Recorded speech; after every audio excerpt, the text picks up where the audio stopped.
Praise the Lord. Greetings to you all in the name of our Lord and Savior Jesus Christ. Today's Bible verse, Hebrews chapter 12, verse 14. Try to be at peace with everyone and try to live a holy life because no one will see the Lord without it.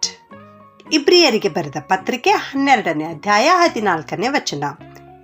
ಎಲ್ಲರ ಸಂಗಡ ಸಮಾಧಾನದಿಂದಿರುವುದಕ್ಕೂ ಪರಿಶುದ್ಧತೆಯನ್ನು ಹೊಂದುವುದಕ್ಕೂ ಪ್ರಯತ್ನ ಮಾಡಿರಿ. ಪರಿಶುದ್ಧತೆ ಇಲ್ಲದೆ ಯಾವನೂ ಕರ್ತನನ್ನು ಕಾಣುವುದಿಲ್ಲ.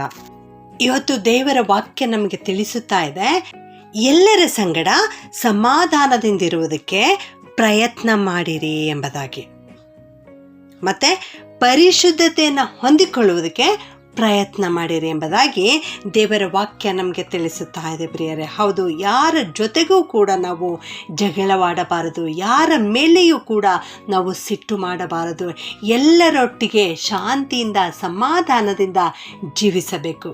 ಎಲ್ಲಕ್ಕಿಂತಲೂ ಮಿಗಿಲಾಗಿ ನಾವು ಪರಿಶುದ್ಧವಾದ ಜೀವನವನ್ನು ಜೀವಿಸಬೇಕು ಎಂಬುದಾಗಿ ದೇವರು ಬಯಸುತ್ತಾರೆ ಪ್ರಿಯರೇ.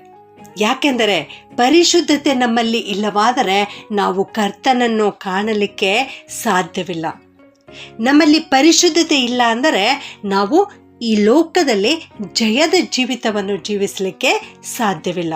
ನಮ್ಮಲ್ಲಿ ಪರಿಶುದ್ಧತೆ ಇಲ್ಲ ಅಂದರೆ ನಮ್ಮ ವಿರೋಧವಾಗಿ ಬರುವ ಆ ಸೈತಾನನನ್ನು ಓಡಿಸಿ ಬಿಡಲಿಕ್ಕೆ ನಮ್ಮಿಂದ ಸಾಧ್ಯವಾಗುವುದಿಲ್ಲ. ಒಂದು ವೇಳೆ ನಮ್ಮಲ್ಲಿ ಪರಿಶುದ್ಧತೆ ಇಲ್ಲ ಅಂದರೆ ಮಾಟ ಮಂತ್ರದ ಶಕ್ತಿಗಳನ್ನು ಎದುರಿಸಿ ನಿಲ್ಲಲಿಕ್ಕೆ ನಮ್ಮಿಂದ ಸಾಧ್ಯವಾಗುವುದಿಲ್ಲ.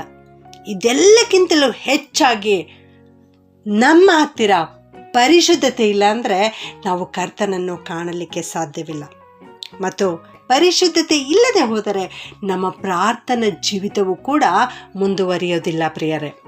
ಆದ್ದರಿಂದ ದೇವರ ವಾಕ್ಯ ಇವತ್ತು ನಮಗೆ ತಿಳಿಸುತ್ತಾ ಇದೆ, ಪರಿಶುದ್ಧತೆ ಇಲ್ಲದೆ ಯಾವನೂ ಕರ್ತನನ್ನು ಕಾಣುವುದಿಲ್ಲ. ಆದ್ದರಿಂದ ಪರಿಶುದ್ಧತೆಯನ್ನು ಹೊಂದಿಕೊಳ್ಳುವುದಕ್ಕೆ ಪ್ರಯತ್ನ ಮಾಡಿರಿ ಎಂಬುದಾಗಿ. ಮತ್ತಾಯ 5:8 ದೇವರ ವಾಕ್ಯ ಈ ರೀತಿ ಹೇಳುತ್ತದೆ, ನಿರ್ಮಲ ಚಿತ್ತರು ಧನ್ಯರು, ಅವರು ದೇವರನ್ನು ನೋಡುವರು ಎಂಬುದಾಗಿ. ನೀನು ಕರ್ತನನ್ನು ನೋಡಬೇಕಾದ್ರೆ ಏನು ಮಾಡಬೇಕಂತೆ? ನೀನು ನಿರ್ಮಲ ಚಿತ್ತನಾಗಿರಬೇಕು. ಯಾವ ಕಳಂಕ ಇಲ್ಲದಂತಹ ಮನಸ್ಸು, ಯಾವ ಕಳಂಕ ಇಲ್ಲದಂತಹ ಹೃದಯ ನಿನ್ನದಾಗಿರಬೇಕು. ಆಗ ನೀನು ದೇವರನ್ನು ಕಾಣಲಿಕ್ಕೆ ಸಾಧ್ಯವಾಗುತ್ತದೆ. ಕೀರ್ತನೆ 24:4 ದೇವರ ವಾಕ್ಯ ಈ ರೀತಿ ಹೇಳುತ್ತದೆ, ನಿನ್ನಲ್ಲಿ ನಿರ್ಮಲ ಮನಸ್ಸು ಇತ್ತು ಅಂದರೆ ನೀನು ಯೆಹೋವನಿಂದ ಶುಭವನ್ನು ಹೊಂದಿಕೊಳ್ಳುತ್ತಿ ಎಂಬುದಾಗಿ. ದೇವರಿಂದ ಒಳ್ಳೆಯದನ್ನು ನೀನು ಹೊಂದಿಕೊಳ್ಳಬೇಕು, ದೇವರಿಂದ ಆಶೀರ್ವಾದವನ್ನು ನೀನು ಪಡೆದುಕೊಳ್ಳಬೇಕು. ಅಂದರೆ ನೀನು ನಿರ್ಮಲ ಮನಸ್ಸುಳ್ಳವನಾಗಿರಬೇಕು, ಪರಿಶುದ್ಧತೆಯನ್ನು ಹೊಂದಿಕೊಂಡವನಾಗಿರಬೇಕು.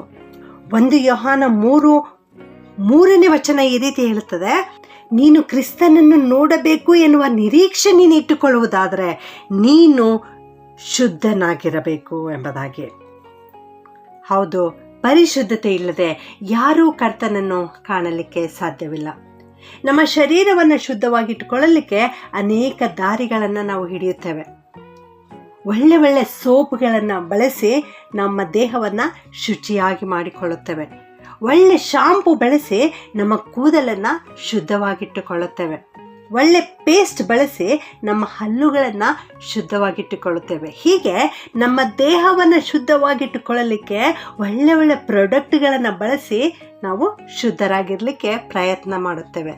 ಆದರೆ ನಮ್ಮ ಆತ್ಮ, ನಮ್ಮ ದೇಹ ಶುದ್ಧವಾಗಿರಬೇಕಾದ್ರೆ ಅದು ಕೇವಲ ಯೇಸು ಕ್ರಿಸ್ತನು ಶಿಲುಬೆಯ ಮೇಲೆ ಸುರಿಸಿರುವ ರಕ್ತದಿಂದ ತೊಳೆಯಲ್ಪಟ್ಟಾಗ ಮಾತ್ರ ಪ್ರಿಯರೇ.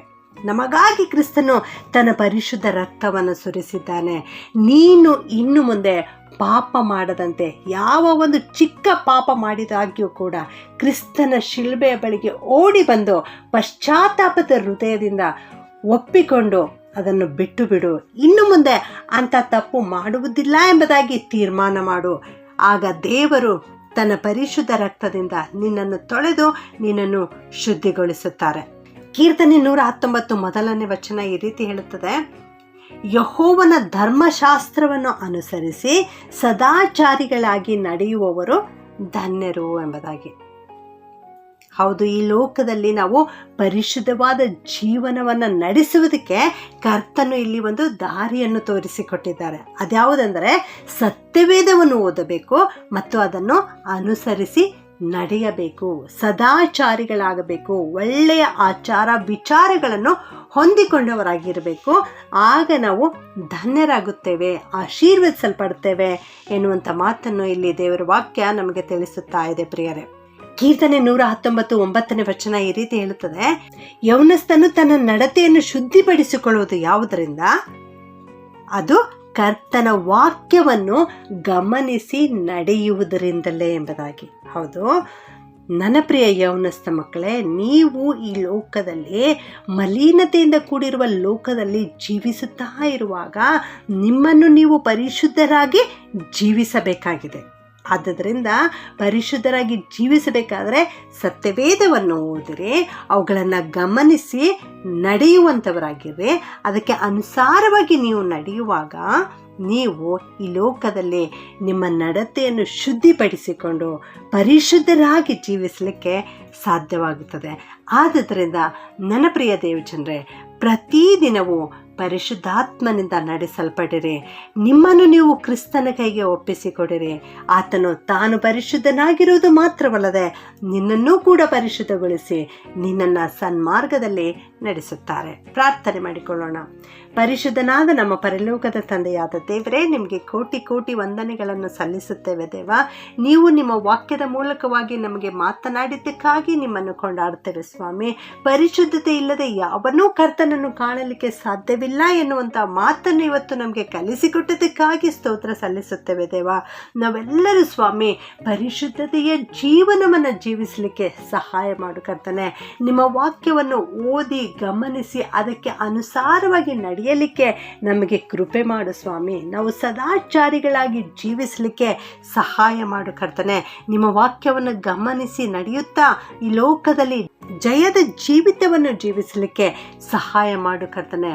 ನಮ್ಮ ವಿರೋಧವಾಗಿ ಬರುವ ಎಲ್ಲ ಸೈತಾನನ ಕುತಂತ್ರಗಳನ್ನು, ಸೈತಾನನ ಕಾರ್ಯಗಳನ್ನು ಲಯ ಮಾಡು ಸ್ವಾಮಿ. ಯಾವ ಮಾಟ ಮಂತ್ರದ ಶಕ್ತಿಗಳು ಕೂಡ ಇವರ ಮೇಲೆ, ನಮ್ಮ ಮೇಲೆ ನಡೆಯದಂತೆ ದೇವರೇ ನೀವೇ ಕಾರ್ಯ ಮಾಡಿ ನಮ್ಮ ಜೊತೆಗಿದ್ದು ಪರಿಶುದ್ಧರಾಗಿ ಜೀವಿಸಲಿಕ್ಕೆ ನಮಗೆ ಸಹಾಯ ಮಾಡಬೇಕಾಗಿ ಯೇಸುವಿನ ಒಂದೇ ನಾಮದಲ್ಲಿ ಪ್ರಾರ್ಥಿಸಿ ಬೇಡುತ್ತೇನೆ ತಂದೆಯೇ, ಆಮೆನ್.